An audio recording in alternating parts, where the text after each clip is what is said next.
Still working on the Superman video. This video is just made as just for fun, really. Ice Age, one of the greatest animated franchises of the 2000s. Created by Fox's animation studio Blue Sky, this series takes Pleistocene megafauna and puts them in all sorts of quirky scenarios. But sadly, once Disney bought Fox, they took Blue Sky out to pasture and shot them in the back of the head! Sorry, still not over it. Anyways, to pay tribute to this franchise, I decided I would do a little retrospective of it. Not just the movies, but I'll also be looking at the shorts and holiday specials. So yeah, this is my look at every real Ice Age product. Shut up! You don't exist! No, shut up! Also, just like the Speckles review, there's going to be more scattered thoughts about each product than a real review, so just keep that in mind. Also, spoilers, I guess. I mean, I don't know who cares about Ice Age spoilers, but I guess just a warning just in case. Let's start from the beginning. Ice Age 1 from 2002. This film concerns three guys, a mammoth named Manny, Saber-Tooth Diego, and Sid the Sloth, who have to come together to return a human baby to his tribe. But one of them may have ulterior motives. As a kid, this was one of my favorite movies, and I'm happy to say it's aged pretty well, all things considered. Except in one area, but we'll get back to that. Let's start with the charming characters. Sid is a very likable comic relief. Comic reliefs are a tricky thing to get right, but I think they pulled it off well for Sid for a few reasons. 1, he's not constantly shouting most of his lines. 2, he doesn't have an annoying catchphrase he keeps shouting. 3, most of his humor doesn't just boil down to, he said a funny thing, 4, they actually know when to keep him quiet. 5, they know they actually have to give a character a reason to be liked other than just they're funny. 6, he actually has a role in the plot instead of just feeling like he's there for lol random humor. He's basically the heart of the trio, and Sid's humor is actually pretty grounded and doesn't feel forced. And I like how he doesn't have a traditionally appealing design. I just like whenever movie characters are allowed to not look marketable. Yeah. Another issue I have with comic reliefs is that they often have a design that just screams, buy my toys. But I like how Sid's allowed to be ugly, you know? Diego's also very likable. I like how he starts out as a genuine bad guy, luring two unsuspecting creatures into a trap with no remorse, but as the film goes on and he spends more time with them, and especially after they save his life, he comes to start feeling bad about what he's doing and eventually redeems himself. Like this. That's a good redemption arc. I like that. And then we got the best character, Manny. Oh boy. Manny's such a well-written character in this movie. We start out and he just seems to be some grouch who hates everything, but then we find out he really does care about others. Like when he defends Sid from the rhinos and how he takes the baby when his mother dies. And despite his clear lack of enjoyment of being around Sid, he still agrees to help him out since, deep down, he is a good person. And then there's the cave painting scene, where we learn Manny's past and why he's so distant. And to this day, I think this is one of the best ways to explore a character's backstory. No dialogue, no characters pointing out the obvious of what just happened, just music as we see an animation of how Manny's mate and child were killed by hunters, which is what caused him to become emotionally distant from the world. Still gets me. Another thing I like about this movie is its sense of humor. It's very dry and not overly wacky, unless it's Scrat, but overall most of the humor is dialogue-based, which is great, because it seems like at least one of these guys always has something snarky to say about every situation, and they play off each other really well. And I like how they form a genuine bond over the course of the movie, instead of just, they meet each other and are instantly like, okay, we're best friends now. No, they don't. No, they don't trust each other at first, and eventually have to genuinely learn to appreciate each other. I like that. But unfortunately, there are some things I have to criticize. First off, the animation hasn't really aged well. And I'd even argue that it was substandard even for the time. But hey, bad animation doesn't matter if you got a tight script and good characters, which this movie does. Another complaint is that the villains feel a bit undercooked. Diego's pack only has a few scenes and don't get much time to shine. We don't really see Diego interact with them too much, and they feel like halfway completed characters as a result. And then we got my biggest complaint, and it's that this film does this one thing I hate when movies do, and that's fake out a character dying. Yep. In this movie, Diego seems to have been fatally wounded during the final battle and basically dies on screen. But then just a scene later, he just walks up over a hill and is alive and well. And this is one of the worst fake out deaths I've seen in a movie because they don't even explain how he survived. All we get is a throwaway line that I'm pretty sure wasn't meant to be taken seriously. And yeah, this just reeks of a last minute change because they were worried kids would get too sad, which is literally exactly what it was. But overall, Ice Age 1, good movie, just as weak animation, and Diego really should have stayed dead. Included on the DVD was the short Gone Nutty, a short starring Scrat the Squirrel coming across a hollowed out tree stuffed with acorns. Hijinks ensue. The short's alright, I didn't find it too funny, but it was amusing, and I love a good callback to the classic cartoons. And when I first watched this as a kid and heard Sleeping Beauty waltz, I was like, hey, Disney made that song, they can't use that. Only later did I find out that Once Upon a Dream was using the melody of that song and just added lyrics, so yeah. Not much else to say, it is literally a DVD extra. Years later, we got Ice Age 2 The Meltdown in 2006. In this film, the ice is starting to melt, and in a few days, the valley will be flooded with water, so they gotta get to a boat to survive. At the same time, Manny struggles with the idea that mammoths are extinct, at least until he comes across another mammoth named Ellie, but unfortunately, she's a bit out of her mind and doesn't think she's a mammoth. I do not really like this movie. In my opinion, this is the most forgettable Ice Age movie. At least later movies had something weird or bad to remember about them, but this one is just kind of boring. There's no jokes that stood out, and all the characters have this weird off feeling to them. Sid is now just the funny one and falls into the traps that he avoided last time. He just says things that sound funny, and most of his humor now just boils down to, he said something stupid. And I think his worst moment in the franchise is when he starts singing a song about how mammoths are extinct multiple times right in front of Manny, which is just not a good look for any character. Diego is almost completely pointless. His entire arc is just, I can't swim. Okay, now I can. Manny's probably the one who got off the easiest, but unfortunately he too is nowhere near as good as the first film. His role just boils down to, I want a girlfriend, because mammoths may be extinct. He too isn't as funny as the first film. As for the new characters, Ellie's just okay. I have literally nothing to say about her. But then we got her brothers Crash and Eddie the Possums. And I have to be honest, they're easily some of the worst characters in this franchise. In basically every film, they provide nothing to the plot, and every joke of them just boils down to, they're stupid and they get hurt. Which you're already doing this with Sid, so why do we need them?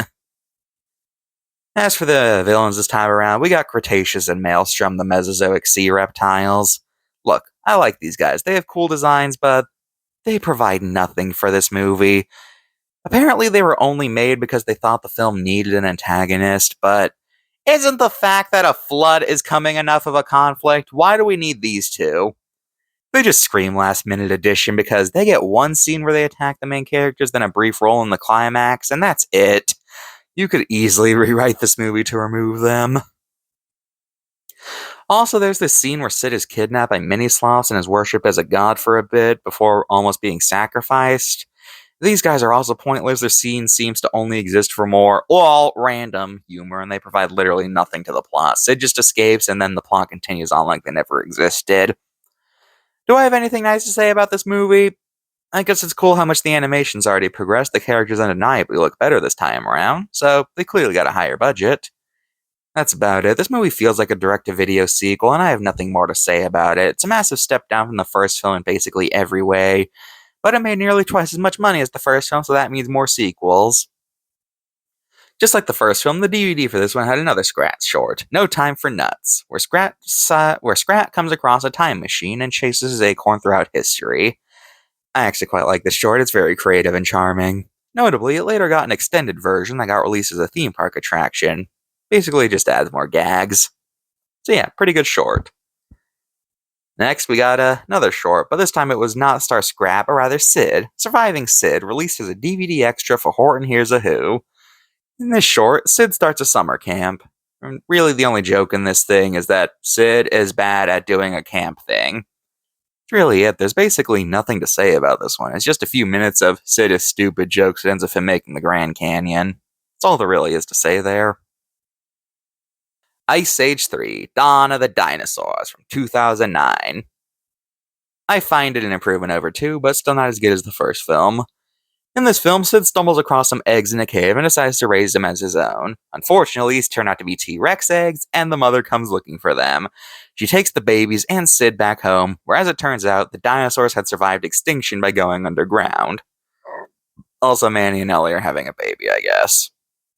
Now the gang needs to rescue Sid, while surviving the perils of the Mesozoic with the help of a crazy weasel named Buck.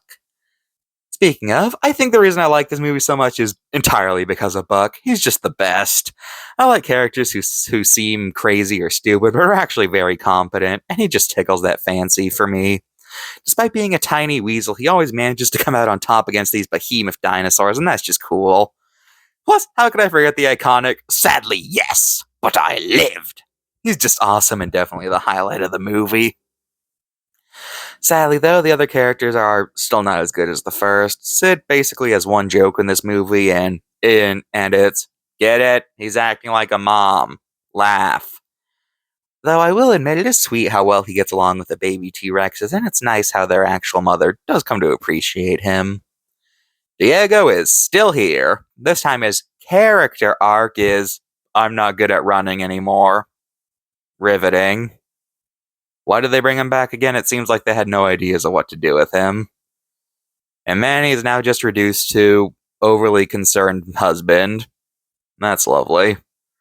Also, they gave Scrat a girlfriend, and her design is the epitome of the whole "can you tell she's a girl" thing people always clown on talking animal movies for doing. Dinosaurs are pretty cool, though, and I like how instead of just going for the stock Jurassic Park velociraptors, they did something different and instead used goonlongs. Always nice to see more obscure dinosaurs in mainstream media. Also, I unironically find the pterosaur fight scene pretty cool to watch. But this franchise still hasn't gotten out of its villain problem. This time the film's main antagonist is an albino baryonyx named Rudy, and this time his issue is lack of screen time, not really getting to do anything, and going out way too easily for what was built up to be a huge threat. Seriously, the whole movie they're like, "Rudy's the most dangerous dinosaur around, everyone's afraid of him, he caused Buck to lose his eye." But the final fight against him is super short, and at the end, the mother T-Rex just shoves him off a cliff, rather anticlimactically. Doesn't even fight him, just shoves him. Ugh. Yeah, real threatening guy there. Overall, though, a good improvement over the second film. I like it. Next, we got the Christmas special. Yes, these creatures from the BC era are celebrating Christmas. But ignoring that, how's the actual special? The plot is that Sid the Possums and Manny's daughter Peaches decide to travel to the North Pole to get Sid off of Santa's naughty list. I did not enjoy watching this. Basically, every joke in this just boiled down to, "Get it? It's a Christmas thing, but prehistoric." Or you got the typical Christmas special jokes of, "Get it? They referenced another Christmas related thing. Do you get it? We're a Christmas special. That's a Christmas thing. Laugh." Overall, it's about as generic as a Christmas special can get, and the only thing worth noting is that Santa's the only human seen in the franchise after the first film. In 2012, we got Ice Age 4 Continental Drift. In this film, Scrat ends up falling into the center of the Earth and causes the continents to crack up, leading to disasters that threaten the land the main characters live on. Meanwhile, Manny, Sid, Diego, and Sid's grandma end up adrift at sea where they get shanghaied by pirates and have to get home before everyone dies. Hey, remember when the first movie was about three animals trying to return a baby to its tribe? Anyways, concept aside, how's the film? Meh. Let's start with the positives. They finally learned how to actually make a villain. Captain Gut and his crew are a pretty enjoyable antagonist. For one, they're actually plot relevant, they actually feel important, and they actually have screen time. Still not going to end up on any greatest villain list anytime soon, but hey, they learned, and that's an improvement. Also, their sea shanty's pretty catchy, and I listen to it often. I like Sid's grandma. I know that grumpy old people are a bit of a cliche, but, some things are cliches for a reason. I will never get tired of that one. I quite like Scrat's plot in this film, ignoring the jumping the shark start. The subplot's mostly about him following a map to what seems to be a treasure trove of acorns, and it's a pretty fun time to watch. Also, I like Precious. He's best character. Okay, that's my positives out of the way. Let's get into the things I do not like about this movie. For one, Sid's family sucks. You know the reason Sid's with his grandma? His family, who had abandoned him, find him just so they can dump his grandma on him. Imagine literally being abandoned, and then the people who abandoned you just dump someone on you when they aren't considered useful anymore. I genuinely hate these people, and I hope they died in that disaster. Secondly, let's talk about Diego. As I've been saying, they clearly had no idea what to do with him after the first film. In both the previous movies, he had a very shallow character arc that you could easily tweak the movie to remove the barest things he did. I don't know what you might be thinking this time around. Aha! But he did do something in this film, so your argument's invalid. Well, to that, I have this to say. You don't make a character relevant by introducing a new character who they interact with who's also barely relevant. In this movie, one of the members of the pirates is a female saber-tooth named Shira, who the trio end up getting cast away with. And she is the most boring character in this franchise. She basically only exists to be a love interest, which are probably the worst characters you can make. And she only really interacts with Diego. And all they do is the typical, oh, I hate you, we definitely don't have feelings for each other. And then later it's like, okay, never mind, we like each other now. The thing that gets me of her is that she leaves the pirate crew, yet that doesn't feel very necessary to the plot. You'd think that her leaving would play like this huge role in the pirates' defeat, but no, it really doesn't. The pirates are defeated by Sid's grandma's pet whale. Shira leaving had nothing to do with the downfall of them, and the movie would be exactly the same as she never left. Sid isn't much better in terms of role in the plot. He's officially just become the character who exists for comic relief and makes wacky noises. Speaking of comic relief, just like the mini-sloths, this time around we are introduced to another group of tiny creatures who make noises that are just funny with the Hyraxes. And these guys just scream minion knockoff. They speak entirely in gibberish, and the entire jokes with them is just lol random. Manny's alright in this movie. I don't hate him, but he's basically just now overprotective father. As for the new characters, Manny's daughter Peaches is a teenager now, which means we can do the thing everybody wanted from this franchise. Tell cliche teen parent conflict stories. Her entire arc in this movie is learns to appreciate her dad more and stop hanging out with delinquents. Wow, riveting. Also, there's a love triangle. Woo! She has a crush on the cool kid. Oh, but her dorky hedgehog friend has a crush on her. Oh no! Plays out exactly like how it always does in these movies. She finds out the cool guy isn't that great and goes for the dorky one. Who could have seen that coming? Also, this movie has sirens in it. There's like creatures who are illusionary shapeshifters, because when I was thinking about Ice Age, you know what I thought they should do? I thought they needed more mythical creatures in it. So yeah, I do not like this movie. It just screams we're running out of ideas. Next, we got the Ice Age Easter special. Okay, Christmas, I can understand. Sure, we goof on this and the Flintstones are having Christmas special despite being in the BC era, but at least Christmas is a holiday that people celebrate without actually being religious. But Easter is a holiday that's a lot harder to separate from its religious connotations, which is probably the reason why Easter specials are so rare. Point being, Ice Age, which is in the BC era, has a special dedicated to a holiday about the resurrection of a guy who hasn't even been born yet. Honestly, I'm just kind of confused why this special exists. Christmas, I can get. Seems like every kid's franchise is required by law to have a Christmas special. But Easter? Like I just said, there are very few Easter specials out there, so I don't know why they decided to make this, since it's not like a franchise requirement like Christmas and Halloween specials. Okay, I've rambled enough. Let's get to the actual special. Okay. So in this short, Sid starts an egg watching service, but then the rabbit from the pirate crew, yeah, remember him? He was like the best character in the movie. Yeah, everybody remembers the rabbit. Anyway, he steals the eggs and hides them, so everybody has to go find them before Sid gets in trouble with the eggs' parents. This special is just a pain to watch. First off, the anachronistic humor is getting really out of hand and is becoming super jarring. One of the characters in this is a straight up gamer.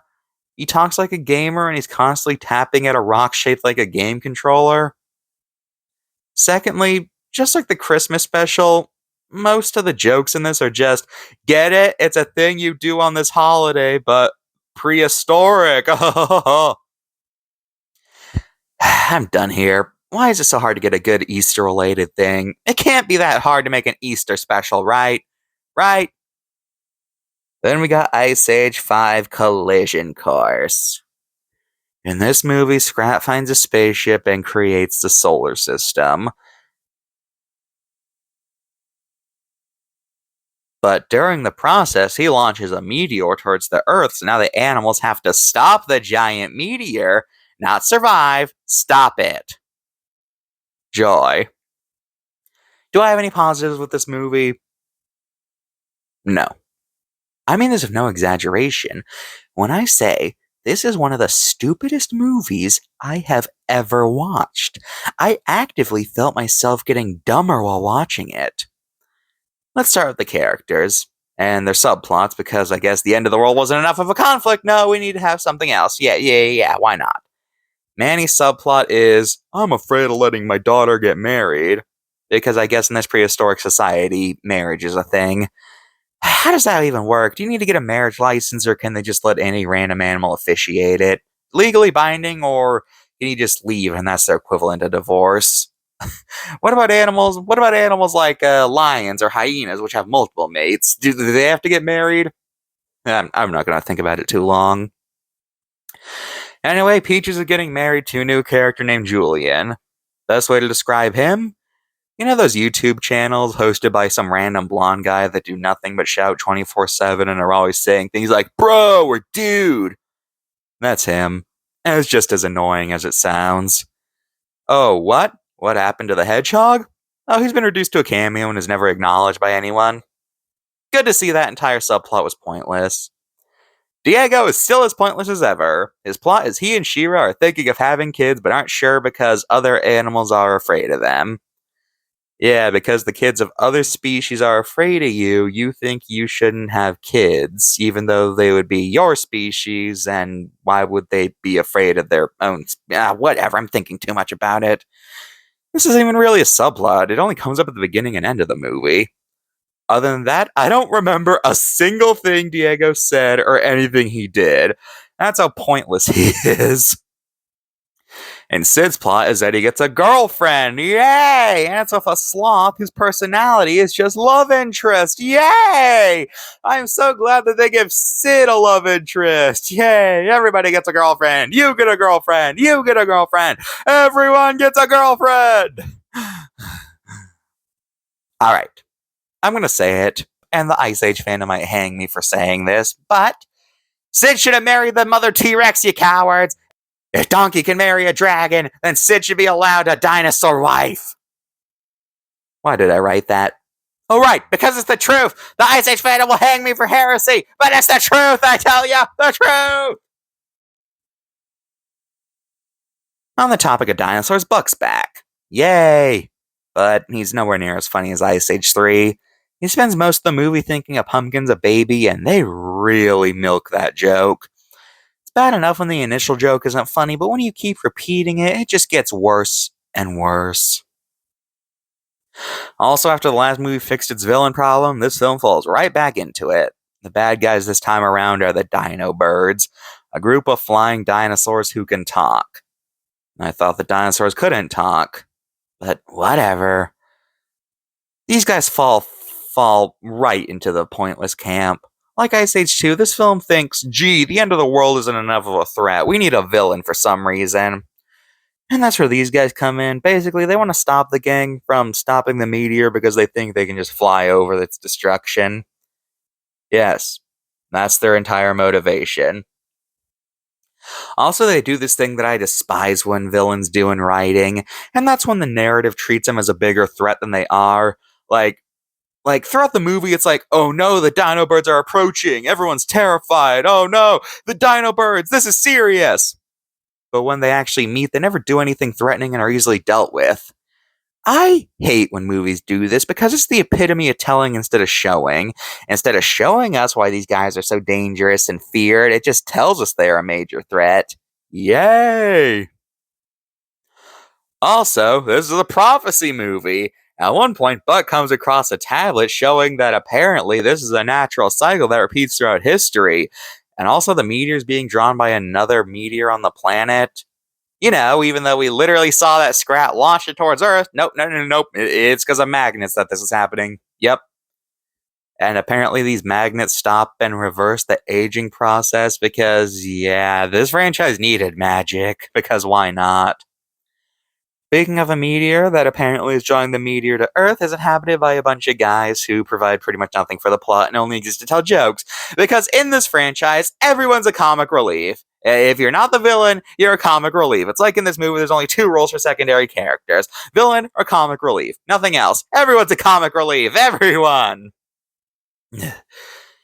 And the anachronistic humor has been turned up to 11 in this movie. At one point, they just keep saying hashtag over and over again because funny. They use sticks like a headset because funny. Sid doesn't look like his profile picture. Yeah, get it? It's a reference to dating sites. Mariachi bands exist, and more. Look, sure, the other films had anachronistic humor, like how in the first one they come across a geyser that acts like a traffic light. But that was a throwaway joke. Here they just keep making those kinds of jokes, and it just gets super annoying after a while. And plus, at least the other films weren't making these kinds of jokes to feel like they're hip with the kids. This movie is. Hashtags, dating sites, are we cool yet? So yeah, this movie sucks. And thus ends the Ice Age franchise. Overall, they had two enjoyable movies and some fun shorts, but overall, this franchise is nowhere near as good as its contemporaries. But despite that, I'm actually kind of sad that it's dead. There was just something weirdly comforting about how it seemed to always be around, you know? It's like The Simpsons. Sure, we clown on it for still being on the air after 30 years, but there's just something comforting about its continued existence. Like, no matter what happens in the world, we can always tune into this funny family. And it was the same with Ice Age. No matter how much the animation landscape shifted or how many franchises came out, we'd always get a new Ice Age. And yeah. But sadly, after Disney bought Fox, they shut down Blue Sky. After all, they got Pixar. Why do we need them? And then they poached Ice Age and turned it into a terrible spin off film. This film was not only bad, but its existence weirds me out. It's like watching someone's corpse being puppeted around, and the fact that nobody came back for it does not help that feeling. Last thing Blue Sky made before being shut down was a short animation where Scrat finally eats his acorn. And watching it, that made me realize that, wow, this is really it. Like, we all wanted Scrat to eat the acorn, but now that he did, it's like a sign telling everyone show's over. It's kind of like how in SpongeBob, Plankton's always trying to get the Krabby Patty formula, or how Wile E. Coyote from Looney Tunes is always trying to catch the Roadrunner. We want those things to happen, but deep down, we know that if either of those happen, well then, show's over. That's it. That's the feeling this short gave to me. R.I.P. Blue Sky. You may not have had any truly exceptional films, but me and many other 2000s kids, we're gonna miss ya.